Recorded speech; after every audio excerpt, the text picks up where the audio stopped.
Salve nerds, galera, no vídeo de hoje, resumão de animes com Boku no Hero Academia, voltando então numa quinta temporada, e eu já vou falar aqui de 2 episódios, e One Piece 968, tá quase chegando no 1000, tá quase lá, né?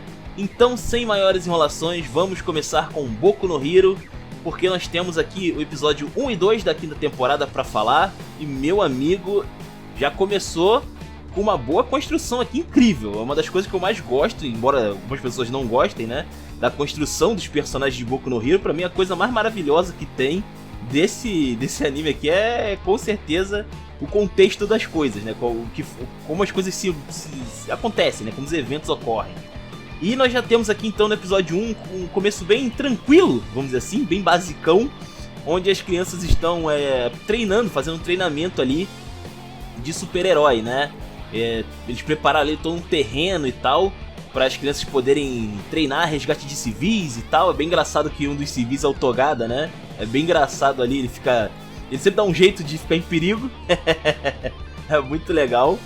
E nós temos aqui também de vilões, né? O pessoal aqui, o Amajiki e a Hadou também.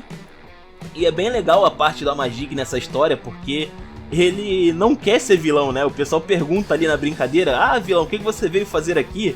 Aí o Majik fala: eu só quero ir pra casa, cara. Ele fala que dá uma pena, tá ligado? Eu só quero ir pra casa, puxa vida.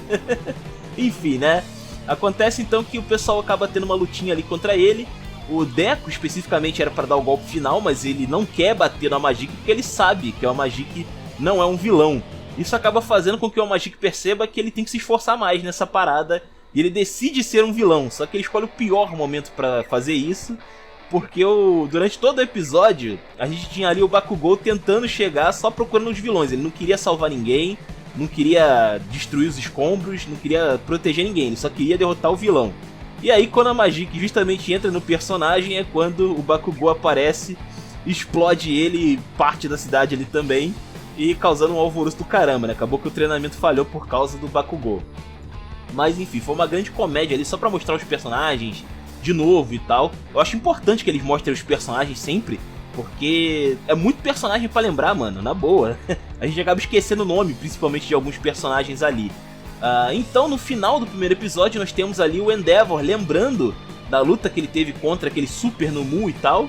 Só que aqui a gente vê um pouco mais, né, um pouco mais dessa história, já que no final o Dabi aparece e acaba confrontando não só o Endeavor, como também o Hawks. Pois é, então a gente termina com esse cliffhanger de que eles se encontraram, né? Finalmente, o herói e o vilão de fogo finalmente se encontraram. Então no episódio 2 a gente começa aqui então já desse ponto, relembrando ali então esse momento do Endeavor ali junto com o Hawks e o Dabi. E a gente percebe que o Dabi ele parece ter vamos dizer assim, tem alguma coisa pessoal com o Endeavor, porque não é só pela rivalidade dos poderes de fogo, tá ligado? Eu pensava até assim por um tempo, mas não é só isso. Acontece então que o Dabi ia confrontar os dois, lembrando que o Endeavor tava ali nas últimas, estava praticamente só na força de vontade ali de pé, e o Hawks já tinha usado a maioria das suas penas, então eles estavam bastante vulneráveis ali para enfrentar o Dabi. Só que então aparece ali pra salvar eles a Mirko, né? Ela aparece ali no último segundo e acaba estragando os planos então do Dabi, que tem que ir embora, né? Mas antes ele fala uma coisa muito interessante, que ele pede para o Enji Todoroki não morrer. Enji Todoroki é o nome civil do Endeavor. E isso é bem curioso, porque se ele tá chamando pelo nome pessoal, é porque o Dabi tem algum envolvimento pessoal com o Endeavor, né? Essa aí foi a dica que ele deu ali nesse momento. Não que a galera tenha reparado de primeira, mas ficou esse climão aí, pelo menos pra mim, né? Como pessoa aqui, o espectador, vendo a cena, ficou: caramba, eita caramba, ele tem alguma coisa pessoal, né? E de fato, ele lembra vagamente ali o próprio Enji, né? O próprio Endeavor. Então já sei as coisas que vai acontecer mais pra frente. Depois, o que nós temos aqui? Nós temos o Hawks. A gente descobre que ele tá malcomunado ali com os vilões, né? Especificamente ele tava tendo uma conversa com o Dabi sobre o uso do Nomu, né? Que não era pra acontecer esse Nomu ser solto na cidade daquele jeito, causando caos, destruição e potencialmente podendo matar alguém. né? Acontece que o Dabi fez aquilo ali meio que de propósito, só de sacanagem. E enfim, o Hawks ainda assim ele tentou ali convencer, o Dabi de que ele fez uma péssima escolha e de que ainda bem que o Hawks estava lá para manter o plano no lugar, né? E acontece então que o Hawks, a gente vê aqui, né, o Hawks ele tá malcomunado ali com os vilões. E a gente tem aqui alguns flashbacks contando por que o Hawks está associado com essa galera. E na verdade meio que ele era para ser um espião, né? A organização ali que contratou o Hawks como herói, eles querem que ele se infiltre no meio dos vilões para poder ter algumas informações, né? Ele tá fazendo ali uma espécie de espionagem, então, com essa galera. Porém, entretanto, contudo, todavia, a gente percebe que o que faz ele ser o grande escolhido, para ser esse espião perfeito, é o fato de que ele não liga muito para questões morais, né? Ele não é um cara que liga para moralidade. E ele é conhecido também como o herói que é rápido demais, né? Ele não pensa muito em detalhes, né? Em alguns detalhes importantes. Ele simplesmente vai lá e faz o que tem que fazer. Então ele foi perfeito, vamos dizer assim, pra esse papel. E a gente também tem um flashback de como ele se tornou herói, né? Ele acabou salvando algumas pessoas quando ele era pequeno. E ele ainda era muito criancinha, ele ainda não tinha treinamento, ele só ajudou porque ele podia ajudar. E ele resgatou várias pessoas, isso chamou a atenção das companhias ali de super-heróis que decidiram transformar ele então em um herói rapidamente, né? Ele subiu muito rápido, ele foi rápido demais, como sugere ali o termo aplicado a ele, né? Bem interessante. Então nós temos ali uma cena depois que é o Endeavor chegando em casa, né? O Endeavor ele foi em casa e ele deu uma folga inclusive na escola, uma folga especial para o Todoroki poder então também comparecer ali e a família poder jantar, né? Depois de tanto tempo. Só que o clima não é das melhores, né? Quem tá ali no caso é a Fumiyumi, o Natsu, o Shoto, que é o nosso Todoroki, e o Andy, que é o Endeavor. E acontece então que a primeira coisa que acontece quando ele chega pra jantar é o Todoroki zoando ele por causa da cicatriz que ele ficou na cara, né? Ele, pô, essa cicatriz aí é mó feia, né? Pô, feião isso aí. Ele fica... Cara, o Todoroki não perdeu a oportunidade, cara. Na moral, sensacional. E acontece então que o outro também, o Natsu também, ele sai ali revoltado, ele não quer ficar pra jantar com o Endeavor. E o Endeavor fala pra ele, pô, tu quer falar alguma coisa? Vai, fala na minha cara logo, vai, o que você quer. E o cara fala um monte, né? Ele não perdoou nem um pouquinho ali o Endeavor por tudo que aconteceu, por todos os maus tratos que ele fez com a mãe deles, né? Por toda a segregação que ele fez, principalmente com o Todoroki, né? A família sofreu muito nesse meio tempo aí que ele tava querendo ser o herói número 1, né? E de repente ele quer que todo mundo jante junto, né? Como se fosse a coisa mais normal do mundo. Mas não tem nada de normal nisso, muito pelo contrário, né? Ele causou muito mal ali pra todas as pessoas e até pra mãe deles ali, que é a tal da Lei. E acontece então que ele sai revoltado ali. E, cara, fica um clima horrível, né? A Fumiyumi ali queria... Ela topou esse jantar, ela realmente queria ali jantar com a família reunida pela primeira vez na vida, né? Talvez. Só que acabou que não deu, né? Acabou que ficou esse momento aí esquisito.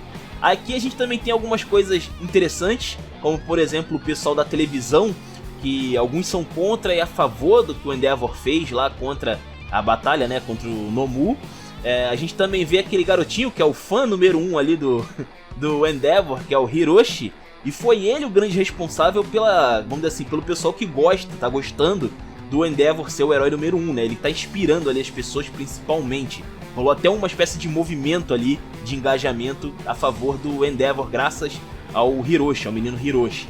E além disso, também tem aqui algumas reflexões, como por exemplo o Todoroki, que percebeu que o Natsuo, ele normalmente nem sequer fala com o Endeavor. Então essa briga que eles tiveram meio que foi pelo menos um momento ali onde ele pôde falar, com o Endeavor de cara a cara, finalmente sendo franco com o pai depois de tanto tempo.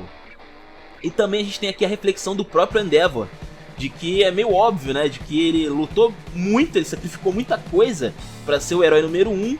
E, cara, ele não pode simplesmente esperar que as pessoas perdoem ele da noite pro dia, né? Principalmente essas pessoas que ele causou mal pessoal pra essas pessoas, né? Então ele tem que resolver essas coisas com mais calma, né? Tem que ser na base da conversa e tal. Tanto que ele, inclusive, vai depois falar com o Natsuo, né? Ele volta ali pra falar com o Natsuo, só que né, fica ali um climão ali entre eles, né? A gente não viu o que acontece depois durante essa conversa.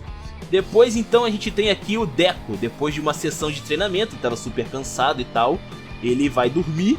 E nesse sonho que ele tá tendo ali, ele tem um devaneio, né? Ele tem um flashback mental, algo do tipo, um pensamento bizarro, onde ele vê todos os outros heróis que tiveram ali o One for All, né, no corpo deles, e também algumas silhuetas ali atrás que ele não consegue ver quem é. Ele não consegue se mexer, ele só consegue ver as pessoas ali, os portadores do One for All. E ele acaba vendo um flashback de duas pessoas, que é o All for One, mais jovem, com o rosto ainda, e o irmão dele. Acontece que nessa época aí o All for One, ele ainda governava ali o mundo, né, nas sombras, e ele manipulava as pessoas muito bem, porque com esse poder que ele tinha ali de remover e de dar poder para as pessoas, ele podia, por exemplo, tirar um poder que era considerado ruim de uma pessoa, livrando ela desse fardo, e ele poderia passar poder para outra pessoa que necessitava de poder. Lembrando que tem pessoas que são discriminadas nesse mundo porque não possuem nenhum tipo de superpoder, então o All for One podia dar poder para elas, em troca ele só queria, vamos dizer assim, que as pessoas fossem submissas a ele, né? Que as pessoas agissem ali quando ele bem quisesse. E é exatamente o que acontece, assim que ele começa a criar ali o grande cartel do crime que ele tem nos dias de hoje. E o irmão dele, apesar de não ter nascido com poder e do próprio All for One ter dado poder para ele não foi comprado pelo All for One, ele nunca caiu nessa ladainha, muito pelo contrário, né? Ele tenta ali convencer o irmão dele várias vezes de que é errado fazer isso, ele não aceita o jeito como o All for One está lidando com a situação, mas o All for One tá nem aí, ele tá ganhando, ele tá por cima da carne seca, né? Ele tá felizão, então ele não tem problema, pra ele não é um problema, não é errado, né, o que ele tá fazendo, pra ele tá ajudando as pessoas. De um jeito controlador? Sim, mas ainda assim ele tá ajudando as pessoas, do ponto de vista dele, ok? Só lembrando aqui. E acontece então que no final ali a gente tem essa personalidade, esse irmão, né, do All for One falando com o Deco. Eles conseguem ali se comunicar e esse cara, aparentemente, ele tá tentando passar alguma informação importante para o Deco relacionado aos poderes, né, ao One for All. Ele diz ali que o Deco só consegue usar 20%, né, do poder dele, e que ele ainda vai poder utilizar muita coisa. E como o episódio termina é interessante, porque quando o Deco acorda desse entre aspas, sonho que ele teve, acontece então que o quarto dele tá revirado, né? E o vidro ali do quarto dele também tá quebrado. O que demonstra que ele usou algum poder nesse momento que ele estava desacordado, mas ele não percebeu, né, exatamente o que foi que ele usou. Ele não viu o que foi que ele usou. O que é bem interessante, mostrando aqui que o Deco vai sofrer altos upgrades. Nosso querido menino Midoriya vai sofrer altos upgrades daqui pra frente. Começou bem aí essa quinta temporada, deixando várias informações interessantes, vários mistérios aí. E eu obviamente vou trazer Boku no Hero aqui, com certeza, pra gente, beleza? E agora falando de One Piece, episódio 968, onde nós temos aqui finalmente Gold Roger e Oden chegando em Laug Tale. Pois é, cara, então vamos lá. Vamos começar aqui falando primeiramente sobre a chegada dos Piratas Roger em Wano, porque enquanto eles estavam se aproximando, a Toki teve uma doença, né? Na verdade não foi uma doença, foi a fadiga da viagem. Ela tá acompanhando o Oden já faz bastante tempo, né? Alguns anos, na verdade. E acontece que todo esse peso, todo esse fardo que ela tá carregando acaba vindo de uma vez só quando ela tá se aproximando ali de Wano, né? O corpo dela relaxa sabendo que ela está atingindo o seu objetivo, né? Isso faz com que a Toki tenha que deixar o Oden, né? Tenha que não acompanhar mais o Oden, o que deixa o Oden bastante frustrado. Ele se recusa a deixar a Toki em Wano, mas a Toki convence ele, né? Além disso, ele também vai deixar ali o Nekomamushi, o Inuarashi, vai deixar os filhos dele, né? Todo mundo aí vai ficar em Wano então, porque é muito perigoso seguir essa jornada final aparentemente. Então a gente vê ali os bainhas recepcionando o Oden e companhia, e a gente vê que apesar deles estarem muito felizes, né, de estarem vendo o Oden, eles estão meio esfarrapados, né? As roupas deles não são umas roupas muito nobres. E quando eles vão questionar o Oden sobre o que está acontecendo, quando eles vão falar pro Oden o que está acontecendo, a Toki interrompe eles e o Oden entende o que a Toki está fazendo e ele fica de costas e fala que vai embora. A Toque, o que ela percebeu? Ela percebeu que se o lugar tivesse problemas, o Oden ia querer resolver esses problemas. Ele ia querer ficar em Wano. Então, como ela não quer ser um fardo, né, pro Oden, ela decide então que é melhor interromper, né, o pedido deles e espera mais um pouco, né, que ele vai fazer sua última viagem e depois ele vai retornar finalmente, né. E os bainhas ficam desolados ali, vendo o Oden indo embora. O Oden só ficou pra ver os poneglyphs lá, o poneglyph vermelho, e ir embora, é só isso. Ele só vê negócios, basicamente, e deixou ali os bainhas a ver navios. Mas ele sente, ele percebe que tem algo diferente em Wano que está desagradando ele, e que se ele ficasse muito tempo ali, ele ia acabar ficando de vez, né? Os problemas estavam ficando esquisitos ali. Então a notícia de que o Oden tem uma esposa e filhos acaba chegando até o Orochi, né, que se encontra com aquela velha desgraçada de novo. E, cara, a velha diz ali pro Orochi, né, que esses filhos serão um problema pro Orochi no futuro, né? E aparentemente ela consegue ali ver o futuro, né? Embora seja meio vago, vamos combinar aqui, foi meio vago o que ela falou. Mas o Orochi fica preocupado, obviamente. E então, daqui pra frente a gente vai ter então o Orochi dando algum jeito aí, tentando dar algum jeito na Toque e nos seus filhos também, né? Por causa do Oden. Então o pessoal continua ali, né? Eles vão para a terra dos Minks, né? Eles encontram ali os Zunisha. E assim que eles estão chegando, tanto o Gold Roger quanto o Oden, eles começam a ter um sentimento esquisito, né? Como se estivessem sendo observados a todo instante. Eles se sentem meio mal de estarem ali na terra dos Minks, né? E eles encontram então ali o poneglyph vermelho, né? E o Oden constata ali então que realmente os Minks e o pessoal de Wano são irmãos de algum jeito, né? Tem alguma conexão ali entre eles, mas não é explicado aqui exatamente o que é. Depois a gente tem aqui na saída o Pedro pequenininho, pois é, o Pedorô, ele pequenininho aqui falando com o Gold Roger, pedindo para ser levado, né, na jornada aí final. Só que o Gold Roger, ele diz que ainda não é o momento para o Pedro brilhar, que vai chegar a hora dele, né? E quando essa hora chegar, ele quer a ajuda do Pedro, obviamente. E a gente sabe, né, que esse futuro já foi, né, ele já teve o seu momento de brilhar, ele já ajudou o Gold Roger a levar uma nova geração, né, até Laug Tale. Enfim, acontece então que quando eles estão ali chegando, estão indo para a última ilha, acontece duas coisas, né, a doença do Gold Roger ataca fortemente ele, tem um momento ali que ele cai no chão e tal, doente. O Shanks ouve o barulho, né, fica preocupado, tenta ali abrir a porta do quarto dele, não consegue. O Gold Roger sai ali como se nada tivesse acontecido, mas a gente vê o que aconteceu dentro do quarto ali. Além disso, também tem o Bug, né? O Bug, ele fica doente, ele pega uma doença ali desconhecida que impede ele de navegar, impede ele de continuar a jornada.